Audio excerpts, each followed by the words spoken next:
स्वागत है आपका हमारे चैनल पर। आज हम हल करेंगे प्रश्नावली 3.5। इसके पहले का सारा एक्सरसाइज हम पहले वाले वीडियो में करवा चुके हैं। अगर आप उसे नहीं देखे हैं और देखना चाहते हैं तो प्लेलिस्ट में जाकर चेक कर सकते हैं, देख सकते हैं। देखिए, आज का सबसे पहला सवाल है, निम्न रैखिक समीकरणों के युग्मों में से किसका एक अद्वितीय हल है, किसका कोई हल नहीं है, या किसके अपरिमित रूप से अनेक हल हैं। ठीक है, आपको यही पता करना है किसका अद्वितीय हल है और किसका कोई हल नहीं है या किसका अपरिमित रूप से अनेक हल है। इसको कैसे पता करते हैं, इसका ट्रिक आपके बुक में दे रखा है। ट्रिक कहिए या फार्मूला कहिए या कुछ और कहिए। अद्वितीय हल की स्थिति में उसे वज्र गुणन विधि से ज्ञात कीजिए। अगर इनमें से किसी भी एक समीकरण का अद्वितीय हल होगा तो उसे वज्र गुणन विधि से उसका हल ज्ञात करना है आपको। ठीक है, तो ये दो समीकरण दे रखा है। सबसे पहले हम इसे कॉपी पर उतार लेते हैं, फिर आपको आगे बताएंगे। ये देखिए, ये समीकरण हम लिख लिए। पहले इतना जान लीजिए आप कि इसको A1 बोलते हैं, इसको B1 बोलते हैं, इसको C1 और इसको A2, इसको B2 और इसको C2। ठीक है, अब देखिए अपने बुक के पेज नंबर 51 पर, ये रहा आपके सामने पेज नंबर 51 पे सारणी 3.4 दे रखा होगा आपको उसे याद करना है। देखिए, इसको याद क्या करना है कि अगर A1/A2 B1/B2 के बराबर नहीं है तो केवल एक अद्वितीय हल होगा। ठीक है, और A1/A2 और B1/B2 C1/C2 तीनों अगर आपस में बराबर है तो उसका अपरिमित रूप से अनेक हल होगा। ठीक है, A1/A2 होगा बराबर B1/B2 के, लेकिन C1/C2 बराबर नहीं होगा, तो इस स्थिति में उसका कोई हल नहीं होगा। तो सबसे पहले हमें निकालना होगा क्या, हम कैसे जानेंगे कि किसका एक अद्वितीय हल है या किसका अपरिमित रूप से एक अनेक हल है या किसका कोई हल नहीं है। तो इसको जानने के लिए हमें सबसे पहले A1/A2 निकालना होगा, फिर कंपेयर करना होगा कि बराबर है कि नहीं। ठीक है, तो चलिए कॉपी पर इसको बनाते हैं। फिर देखिए, यही समीकरण था, इसमें जो A1 है B1 है सबको लिख लेते हैं। ठीक है, समीकरण में दे रखा है, दिया है A1 1, B1 दे रखा है -3 और C1 भी दे रखा है -3। ठीक है, A2 दे रखा है 3, B2 दे रखा है -9 और C2 दे रखा है -2। ठीक है, अब हमें यही चेक करना है कि किसका हल कैसा होगा, अपरिमित रूप से अनेक हल, अद्वितीय हल या कोई हल नहीं। तो इसको निकालने के लिए हम सबसे पहले A1/A2 निकालते हैं। A1/A2 ये है A1, ये है A2, यानी 1/3 आया। ठीक, फिर देखिए B1/B2 निकालते हैं, ये है B1 और ये है B2, माइनस से माइनस कट गया। ठीक है, ये कटेगा 3 बार में, यानी ये भी आ गया 1/3। उसके बाद हम निकालेंगे C1/C2। ये देखिए C1 है, ये C2 है, -3 -2, माइनस से माइनस कट गया, आया कट के 3/2। ठीक है, यहाँ पर आप देखिए, यहाँ पर देखेंगे आप कि A1/A2 1/3 है, B1/B2 भी 1/3 है, लेकिन C1/C2 3/2 है, यानी कि ये इस रूप का है। हम लिख सकते हैं यहाँ पर, चूँकि A1/A2 तो बराबर है B1/B2 के, लेकिन C1/C2 के बराबर नहीं है। ठीक है, और इस स्थिति में क्या होता है कि इसका कोई हल नहीं होता है। तो इसी बात को हम यहाँ पर लिख देते हैं कि इस स्थिति में इसका कोई हल नहीं होगा। ये देखिए, लिख दिए, इस समीकरण का कोई हल नहीं होगा, उत्तर। ठीक है, अब देखिए अगला सवाल, ये है देखिए आपके सामने अगला सवाल। अगला सवाल में भी दो समीकरण दे रखा है, 2x + y = 5। हम इसको ऐसा करेंगे कि दो चर वाले रैखिक समीकरण के रूप में लाने के लिए A1/A2 कंपेयर करने के लिए 5 इधर प्लस में है, इसको हम बराबर के बाएं साइड लेंगे तो ये माइनस में हो जाएगा। तो हम इसको ऐसा लिख सकते हैं, 2x + y - 5 = 0। ठीक है, 5 को हम इधर ले आ रहे हैं। उसी तरह से इस 8 को भी हम अगर इधर ले आएंगे तो हो जाएगा बराबर में 0, यानी इसको लिख सकते हैं 3x + 2y - 8 = 0। तो देखिए, इसको हम इसी तरह से पहले लिख लेते हैं, फिर इसको हल करेंगे। देखिए कॉपी पर, ये देखिए समीकरण को हम लिख लिए हैं। अब इसमें से भी हमें A1 निकालना होगा। A1 यही है 2, फिर B1 + 1, C1 दे रखा है -5, फिर A2 निकालते हैं +3, B2 निकालते हैं तो +2, C2 निकालते हैं तो -8। ठीक है, अब हम कंपेयर करेंगे A1/A2 करके। सबसे पहले निकालते हैं A1/A2, A1 A2 2/3। ठीक है, फिर निकालते हैं B1/B2 करके, B1 B2, ये है B1, ये है B2, 1/2। अब यहाँ आप देखिए कि A1/A2 आया 2/3, B1/B2 आया 1/2, दोनों आपस में बराबर नहीं है, ठीक है। तो हम इसको ऐसा लिख सकते हैं कि A1 बाई A2 बराबर नहीं है B1 बाई B2 के। जब हम ऐसा लिख दिए तो ये जो कंडीशन आया हमारे पास, इस स्थिति में केवल एक अद्वितीय हल होता है, ठीक है। तो हम आगे लिखते हैं कि इस समीकरण का केवल एक अद्वितीय हल है। ये देखिए लिख दिए हम, इस समीकरण का केवल एक अद्वितीय हल है। और क्या बोला था बुक में कि अगर अद्वितीय हल होगा तो उसका वज्रगुणन विधि से उसका हल निकालना है। तो देखिए वज्रगुणन का फार्मूला जो होता है हम आपको बुक में दिखाते हैं, देखिए आप भी। यही फार्मूला है वज्रगुणन विधि से हल करने का, पेज नंबर 67 पे दे रखा है मैथ के बुक में, क्लास 10 में, ठीक है। तो पहले इसको हम लिख लेते हैं कॉपी पर, फिर इसी के आधार पर इसको हल करेंगे। ये देखिए लिख लिए हम।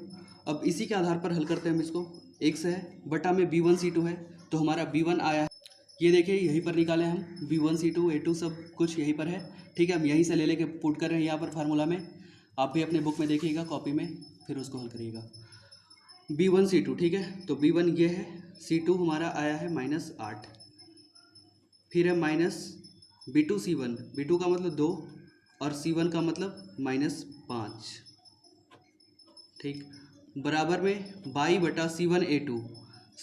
C1 आया है हमारा -5 और A2 आया है 3, माइनस C2 A1। C2 का मतलब -8 आया है और A1 आया है 2, बराबर में आया है 1 बटा A1।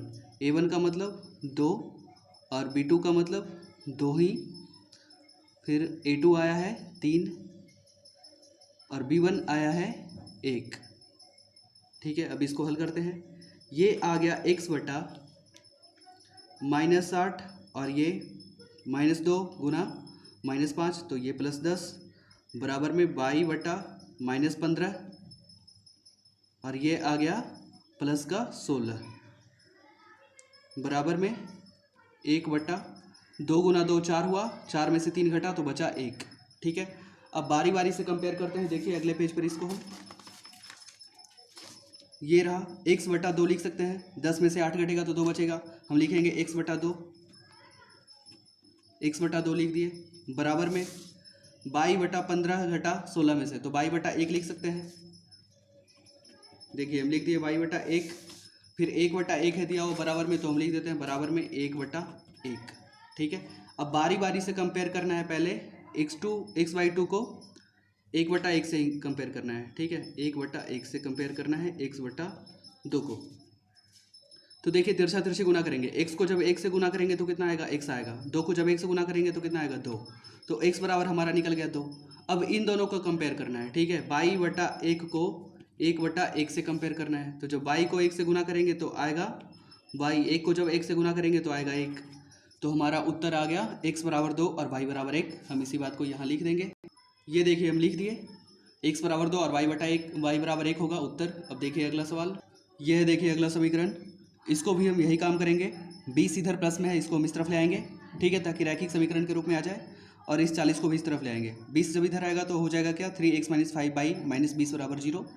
यहाँ हो जाएगा 6x - 10y - 40 बराबर 0, ठीक है। तो पहले इसको हम लिख लेते हैं कॉपी पर, फिर इसको हल करेंगे। ये देखिए लिख लिए हम समीकरण को। अब A1 B2 और सब कुछ जो भी होता है, A1 A2 B2 C2 जो भी होता है सब इसको लिख लेते हैं। तो A1 है हमारा +3, B1 है -5 और C1 है -20, A2 है 6 और B2 है -10 और C2 है -40, ठीक है। अब हम निकालते हैं A1 बाई A2 निकालते हैं।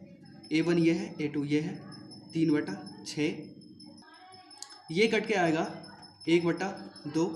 अब हम निकालते हैं B1 बाई B2, ये है B1 ये है B2, यानी -5 बटा -10, माइनस से माइनस कैंसिल, 1/2 आया, ठीक है। अब आगे देखिए C1 बाई C2, यह है C1 और यह है C2,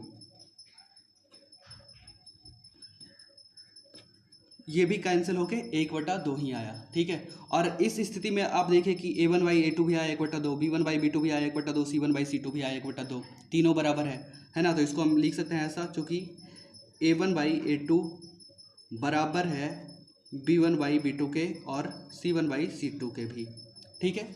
और इस स्थिति में समीकरण का अपरिमित रूप से अनेक हल होगा। ठीक है, तो हम यहाँ पर लिख देते हैं इसी बात को।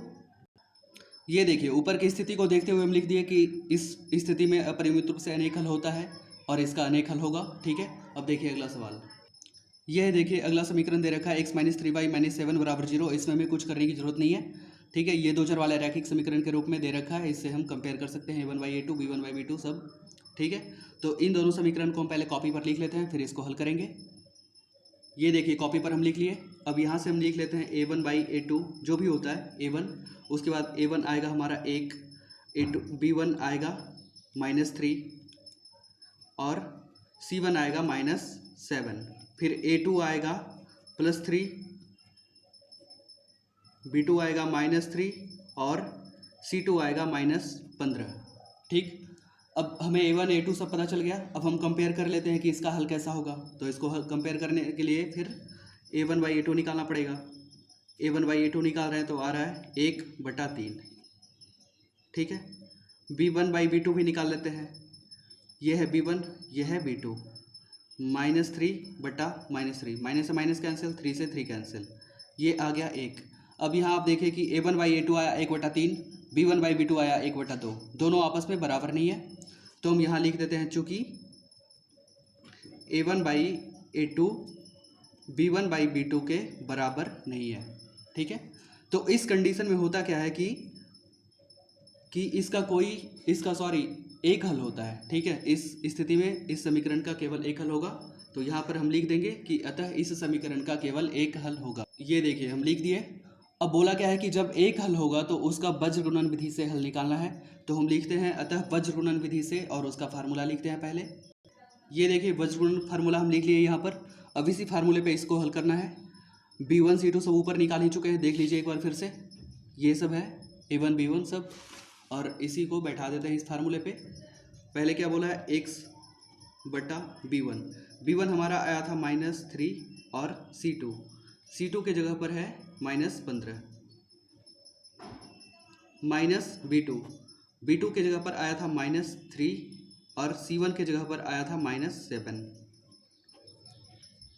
बराबर में c1 a2।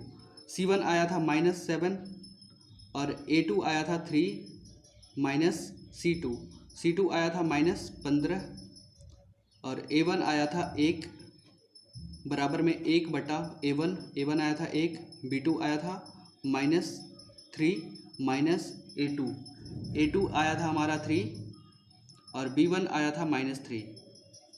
अब इसको हल कर लेते हैं पहले। ये माइनस माइनस प्लस हो जाएगा, ये हो जाएगा 45 और ये हो जाएगा माइनस माइनस, ये प्लस हो जाएगा और ये माइनस ऐसे ही रह जाएगा 21। ठीक है, बराबर में 22/-21 हो जाएगा ये, और ये हो जाएगा प्लस में 15 गुना 1 15 ही रहेगा, बराबर में ये हो जाएगा 1/-3 गुना 1 हो जाएगा -3 और ये माइनस माइनस प्लस हो जाएगा 9। अब इसको देखिए अगले पेज पर हल करते हैं। ये देखिए 45 में से जब 21 घटेगा तो बचेगा 24। तो हम लिख सकते हैं x/24 बराबर में 22 क्या था दिया हुआ -21 + 15, यानी 15 में से 21 घटाना है तो बचेगा कितना -6। तो हम लिख दिए -6 बराबर में 1 क्या आया है 9 में से 3 घटाना है। 9 में से 3 घटा देंगे तो बचेगा कितना 6 बचेगा, 6 लिख दिए। अब बारी बारी से कंपेयर करते हैं, पहले इन दोनों को करते हैं कंपेयर। ऐसे x/24 बराबर 1/6, x गुना 6 हो जाएगा 6x बराबर का 24 ऐसे गुना होके, तो x बराबर हमारा आ जाएगा 24/6। ठीक है, ये कटेगा 4 बार में तो हमारा x बराबर आ गया 4।